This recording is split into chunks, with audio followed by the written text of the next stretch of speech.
नमस्कार, मैं हूं प्रभाकर भारती, मेडिकल काउंसलर। स्वागत करता हूं आप सबका मेडिकेयर के ऑफिशियल यूट्यूब चैनल पर।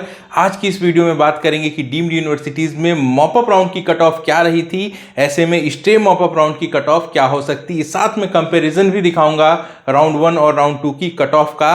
लेकिन वीडियो में आगे बढ़ने से पहले एक बात करना चाहूँगा कट ऑफ के बारे में। ये जो कट ऑफ्स होती हैं इनका हर साल का एक यूनिक ट्रेंड होता है और ये कई सारे फैक्टर्स पे डिपेंड करता है। जैसे कि आप समझ सकते हैं कि अगर स्टेट की काउंसलिंग में क्या कट ऑफ जा रही है, इसका असर कहीं ना कहीं डीम्ड पर भी पड़ता है और डीम्ड की जो कट ऑफ होती है इसका असर जो है वो स्टेट के सब्सिक्वेंट राउंड की काउंसलिंग पर पड़ता है। तो ये जो ट्रेंड है इसको एनालिसिस करके ही हम कई बार एक्सपेक्टेड कट ऑफ बताते हैं। ऐसे में जो एक्सपेक्टेशंस होती हैं वो सही भी होती हैं और कई बार गलत भी साबित होती हैं। तो उनके सही होने का दावा मैं कभी नहीं करता, मैं बार बार कहता हूँ ये मेरी पर्सनल एक्सपेक्टेशंस हैं, ये गलत भी हो सकती हैं। ऐसा ही कुछ रिसेंटली देखने को मिला कर्नाटक में। वहाँ पे जो मॉप अप राउंड की कट ऑफ है वो काफ़ी ज़्यादा नीचे चली गई। तो ये रेयरेस्ट ऑफ रेयर केस था, ऐसा बहुत ही कम होता है। लेकिन आमतौर पर आप देखेंगे किसी भी काउंसलर के बारे में तो वो अपने अनुभव के आधार पर ये बता पाता है कि जो काउंसलिंग में कट ऑफ है वो क्या रहने वाली है। तो कर्नाटक की जो इस सिचुएशन थी उसके बारे में किसी को भी अंदाजा नहीं था। वहीं डीम्ड के बारे में मैं पर्सनली अपने एक्सपेक्टेशंस की बात करूं तो अगर आप मेरे पुराने व्यूअर्स हैं तो आपको याद होगा कि 2018 में पहली बार मैंने ये बात कही थी कि राउंड 1 से ज़्यादा कट ऑफ राउंड 2 की होगी और 2 से ज़्यादा मॉप अप राउंड की होगी। और यही बात मैंने 19 में भी दोहराई थी और ऐसा ही ट्रेंड देखने को मिला था। वहीं 2020 में राउंड 1 की कट ऑफ के बाद राउंड 2 में जो कट ऑफ है ये कम होगी, ये मैंने आपको अपने वीडियो में बताया था। लेकिन मॉप अप में ये फिर से हाई होगी। ये एग्जैक्ट एक्सपेक्टेशंस मेरी जो थी वो सही हुई थी। तो चलिए आपका ज़्यादा समय न लेते हुए इस वीडियो में आपको दिखा देता हूँ कि 2020 में डीम्ड में राउंड 1, राउंड 2 और मॉप अप में कट ऑफ क्या रही थी। इसके साथ साथ जो उनका फीस स्ट्रक्चर है इसका भी डिटेल्स अवेलेबल है और ये जो फाइल है इस वीडियो के डिस्क्रिप्शन में डाउनलोड के लिए आप अपने फ्यूचर रेफरेंस के लिए इसे डाउनलोड करके अपने पास भी रख सकते हैं। आइए अब जल्दी से एक नज़र डाल लेते हैं कि कट ऑफ क्या रही थी। ये कॉलेजेस हैं, आप डिटेल्स में डाउनलोड करके इस फाइल को देख लीजिएगा। तो जो एक इम्पॉर्टेंट ट्रेंड है वो मैं आपको बता देता हूँ।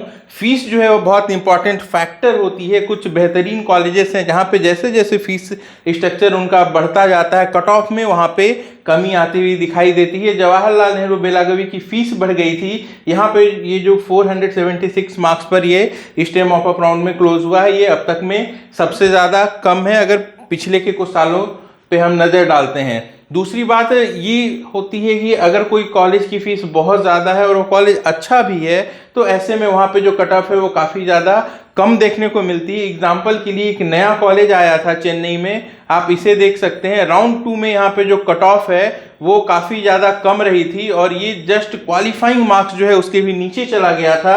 141 मार्क्स पे इसमें राउंड 2 में एडमिशन हुए थे और मॉप अप राउंड में भी ये 136 मार्क्स पर जो सीट है वो अलॉट हुई है। ये कैटेगरी क्वालिफाइड स्टूडेंट हैं।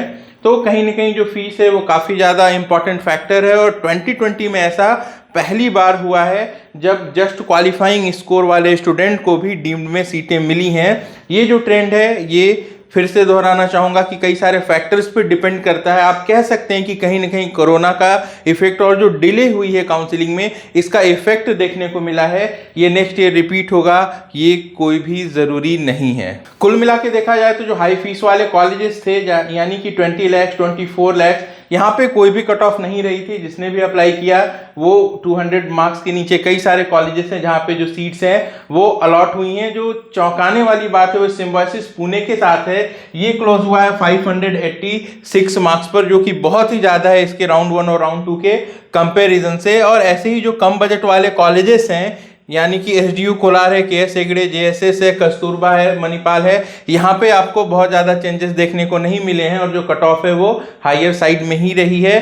तो ये थी कट ऑफ, तीनों राउंड के कंपैरिजन है, साथ में फीस स्ट्रक्चर है। आप इसे अपने पास रेफरेंस के लिए रख सकते हैं। वीडियो के डिस्क्रिप्शन में लिंक अवेलेबल है और ऐसे स्टूडेंट जिन्हें अब तक कोई भी सीट नहीं मिल पाई है वो अगर स्टे मॉप अप में पार्टिसिपेट करना चाहते हैं तो स्टे मॉप अप को लेके एक वीडियो पहले ही बना चुका हूँ। कौन सी बातों का ध्यान रखना होता है, ऑफलाइन होता है, आपको कॉलेज की वेबसाइट पे अप्लाई करना होता है और डिमांड ड्राफ्ट के साथ उस कॉलेज में विजिट करना होता है। डेट्स बहुत कम होते हैं। 27 को वैकेंसी आएगी तो 28, 29 और 30 ये 3 कॉमन डेट्स हैं जहां पे लगभग सभी कॉलेजेस में काउंसलिंग होगी। आप 1 या 2 कॉलेज में ही जाके पार्टिसिपेट कर सकते हैं। तो अगर ज़रूरत हो हमारी सहायता की तो हमारी पेड काउंसलिंग सर्विसेज हैं, वीडियो के डिस्क्रिप्शन में लिंक पे क्लिक करके आप उनकी मदद भी ले सकते हैं। अगर पॉसिबिलिटी होगी तो आपको बताई जाएगी कि आपके मार्क्स पे सीटें मिलने की क्या संभावनाएं हैं। बने रहें हमारे साथ, वीडियो को लाइक करना ना भूलें, नए हैं तो सब्सक्राइब करना ना भूलें। अपना और अपनों का अच्छे से ख्याल रखें। मैं जल्द मिलता हूँ। नमस्कार, जय हिंद।